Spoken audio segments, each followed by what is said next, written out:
శ్రీ సీతారామాభ్యాం నమః. శ్రీ గురుభ్యో నమః. శ్రీమద్ వాల్మీకి రామాయణము అయోధ్యాకాండము 56వ సర్గము. చిత్రకూటమున లక్ష్మణుడు కుటీరములను నిర్మించుట, వాస్తు పూజల అనంతరము సీతారామ లక్ష్మణులు అందు ప్రవేశించుట. ఆ రాత్రి గడిచిన తరువాత శ్రీరాముడు తాను నిద్ర నుండి లేచి అచ్చట పడుకొని ఉన్న లక్ష్మణుని తిన్నగా జాగృతిని చేసి ఇలా అంటున్నాడు: శత్రుదమనుడవైన ఓ లక్ష్మణ, వనములలో నివసించు చిలుకలు, కోకిలలు, గోరువంకలు మొదలగు పక్షుల మధుర స్వరములను వినుము. ప్రయాణమునకు ఇది తగిన సమయము కనుక ఇచ్చటి నుండి బయలుదేరుదము. ఇంతవరకును కునికిపాటులోనున్న ఆ లక్ష్మణుడు సమయమును గుర్తించి అన్న హెచ్చరికతో అతడు జాగరూకుడై లేచాడు. ప్రయాణపు బడలికను తీర్చుకున్నాడు. వారందరూ లేచి యమునా నది యొక్క పవిత్ర జలములలో స్నానాధికాలు ముగించుకున్నారు. తరువాత వారు భరద్వాజ మహర్షి తెలిపిన మార్గమున ఆ చిత్రకూట పర్వతానికి బయలుదేరారు. ప్రభాతకాలమున సీతారామ లక్ష్మణులు ప్రయాణాన్ని కొనసాగిస్తూ ఉన్నారు. అప్పుడు శ్రీరాముడు కమలపత్రాక్షి అయిన సీతతోటి ఇలా అంటున్నాడు: ఓ వైదేహి, వసంత ఋతువునందు చక్కగా పుష్పించి ఉన్న మోదుగు చెట్లను చూడుము. అవి తమ పువ్వులనే మాలలుగా ధరించినట్లున్నవి. ఆ పుష్పములు తమ అరుణకాంతులతో ప్రజ్వలించుచున్నవి. ఇదిగో ఈ నల్లజీడి చెట్లను చూడుము. ఇవి నిండుగా పుష్పించి ఉన్నవి. ఇవి పత్రశోభితములై పండ్ల బరువులచే వంగి ఉన్నవి. ఇవి దుర్గమ ప్రదేశమగుటచే ఇచ్చట ఈ ఫలములను అనుభవించువారు ఎవ్వరునూ లేరు. కావున ఈ పండ్లను తింటూ ఇక్కడ మన జీవితాన్ని గడపవచ్చును. ఓ లక్ష్మణ, ప్రతి చెట్టు మీదను తేనెటీగలచే సిద్ధపరచబడిన పెద్ద పెద్ద తేనెపట్లు ఉన్నాయి. అవి ద్రోణ ప్రమాణములతో వ్రేలాడుతూ ఉన్నాయి. చూడుము, ఈ వన ప్రదేశము మిగుల రమణీయంగా ఉన్నది. చెట్ల నుండి రాలిన పువ్వులన్నీను నేలను కప్పివేసి ఉన్నవి.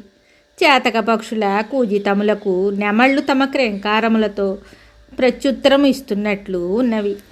ఓ లక్ష్మణ, మిక్కిలి ఎత్తైన శిఖరములు గల ఈ చిత్రకూట పర్వతాన్ని చూడుము. ఇది ఏనుగుల గుంపులతో నిండి ఉన్నది. పక్షి సమూహముల కలరవములతో ప్రతిధ్వనిస్తూ ఉన్నది. నాయన సౌమిత్రి, పవిత్రమైన ఈ చిత్రకూట కాననమునందు ఈ సమతల భూమి వివిధ వృక్షములతో ఆవృతమై మిగుల రమ్యముగా ఉన్నది. ఇచ్చట మనము హాయిగా నివసిద్దాము. తరువాత ఆ రామలక్ష్మణులు సీతతో కూడి కాలినడకతో చూడముచ్చటగా మనోరంజకముగానున్న చిత్రకూట శైలాన్ని చేరారు. ఆ పర్వతము నానా విధములైన పక్షుల గుంపులతో అలరారుతూ ఉంది. అనేకములగు కందమూల ఫలములతో ఒప్పుతూ ఉంది. మధురములైన జలములతో సుసంపన్నమై ఉంది. అచ్చటికి చేరిన తరువాత శ్రీరాముడు సౌమిత్రుతోటి ఇలా అంటున్నాడు: ఓ సౌమ్య, చక్కని చెట్లతో, అందమైన తీగలతో, కందమూల ఫలములతో కనువిందుగా వించుచున్న ఈ పర్వతము మనకు నివాసయోగ్యమైనదిగా కనిపిస్తూ ఉన్నది. ఓ సౌమ్యుడా, మహాత్ములైన మునీశ్వరులు ఈ కొండపై నివసిస్తూ ఉంటారు. కనుక ఈ ప్రదేశమును ఆవాసముగా చేసుకొని మనము ఇక్కడ నివసిద్దాము. తరువాత సీతారామ లక్ష్మణులు వాల్మీకి మహర్షి ఆశ్రమమునకు వెళ్ళి దోసిలి యొగ్గి ఆ మునీశ్వరునకు ప్రణమిల్లారు. ధర్మాత్ముడైన వాల్మీకి మహర్షి సీతారామ లక్ష్మణుల రాకకు ఎంతో సంతోషించి, మీకు స్వాగతము, విచ్చేయుడు, ఆసీనులు కండు అని పలుకుతూ వారికి ఆదర సత్కారములను చేశారు. తరువాత మహాబాహువైన శ్రీరామచంద్ర ప్రభువు వాల్మీకి మహర్షితోటి: మహాత్మా, నేను దశరథ మహారాజు కుమారుడను, శ్రీరాముడను. ఇతడు నా తమ్ముడు లక్ష్మణుడు. ఈమె నా భార్య సీతాదేవి, జనక మహారాజు కూతురు.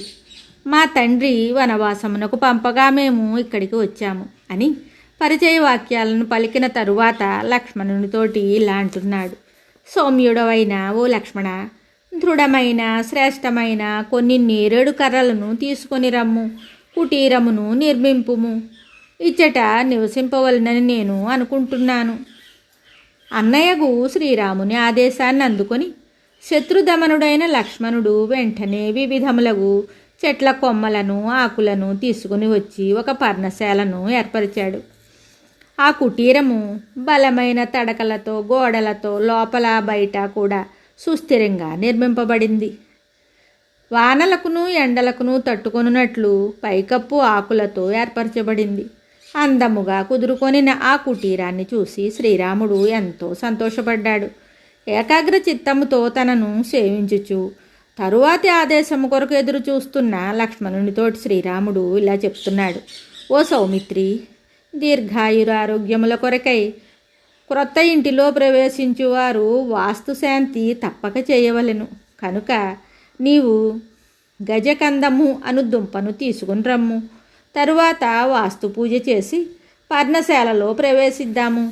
ఓ శుభేక్షణ లక్ష్మణ, వెంటనే గజకందము అను దుంపను తవ్వుకొని రమ్ము. శాస్త్రోక్త విధులను ఆచరించుట మన కర్తవ్యము. విద్యుక్త ధర్మమును విస్మరింపరాదు సుమా.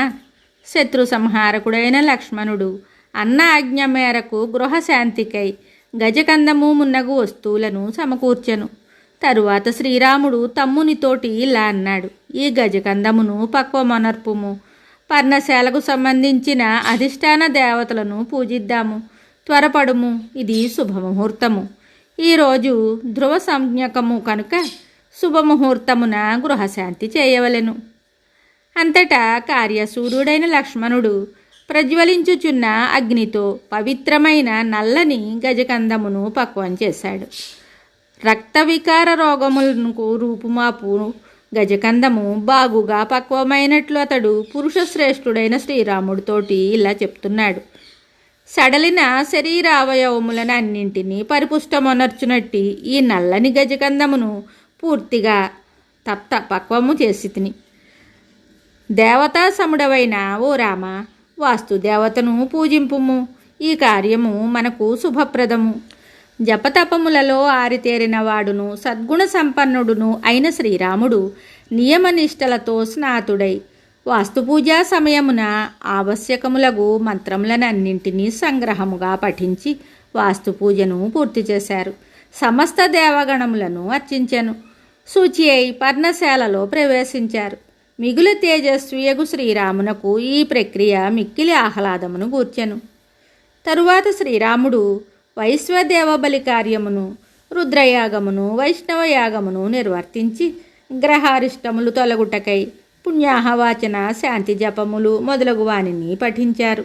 తరువాత విద్యుక్తముగా నదీ జలములలో స్నానం చేసి శ్రీరాముడు గాయత్రి మొదలగు మంత్రములను జపించారు. తరువాత పంచసూనాది సమస్త దోషముల పరిహారమునకై ఉత్తమములైన బలిహోమములను నిర్వహించెను. తరువాత శ్రీరాముడు ఆ పర్ణశాలకు తగిన విధంగా బలిహరణాది వేదికలను, గణేశాది దేవతా చైత్యములను, విష్ణువు మొదలగు దేవతల మందిరములను ఏర్పరిచి అందు ఆయా దేవతలను ప్రతిష్ఠించెను. తరువాత శుభలక్షణములు గల ఆ రామలక్ష్మణులు వనములలో లభించు పూలమాలలు, బాగుగా పక్వమునకు వచ్చిన ఫలమూలాది పదార్థములు, పవిత్ర జలములు, వేదోక్తములైన జపములు, దర్భలు, సమిధలు, కుశలు మొదలగు వానితో సకల భూతములను తృప్తిపరిచి సీతాదేవితో కూడి శుభంకరమైన ఆ పర్ణశాలలో ప్రవేశించారు. ఆ కుటీరము అనువైన స్థలమునందు నిర్మింపబడినది. చెట్ల ఆకులచే కప్పబడినది. తీవ్రమైన గాలులకును తట్టుకొని ఉండునట్లుగా ఏర్పరచబడినది. అట్టి మనోహరమైన పర్ణశాలలో నివసించుటకై ఇంద్రసభలో దేవతల వలె సీతారామ లక్ష్మణులు ఒక్కసారిగా అందులో ప్రవేశించారు. ఆ మహావనమునందు వివిధములగు మృగములు, పక్షులు గుంపులు గుంపులుగా తిరుగుతూ ఉన్నాయి. అందు రంగురంగుల పూల గుత్తులతో నిండిన వృక్షములు సమృద్ధిగా ఉన్నాయి. అది మదపు టేనుగుల ఘీంకారములతోడను మృగముల అరుపులతోడను ప్రతిధ్వనిస్తూ ఉంది. అట్టి వనమునందు జితేంద్రియులైన సీతారామ లక్ష్మణులు హాయిగా విహరిస్తూ ఉన్నారు. చక్కని సోపానములతో, స్నానఘట్టములతో, మధుర జలములతో ఒప్పుచున్న మందాకిని నదీ తీరమున గల రమణీయమైన చిత్రకూట పర్వతమునందు అనేకములైన పక్షులు ఆనందముతో కేరింతలు కొడుతూ ఉన్నాయి. అట్టి నదీ పర్వత సమీపమున చేరి శ్రీరామచంద్రుడు పరమ సంతుష్టుడయ్యాడు. అయోధ్యా నగరమునకు దూరమైన కారణంగా దాని ఎడబాటు వలన కలిగిన తన దుఃఖమునే మర్చిపోయాడు.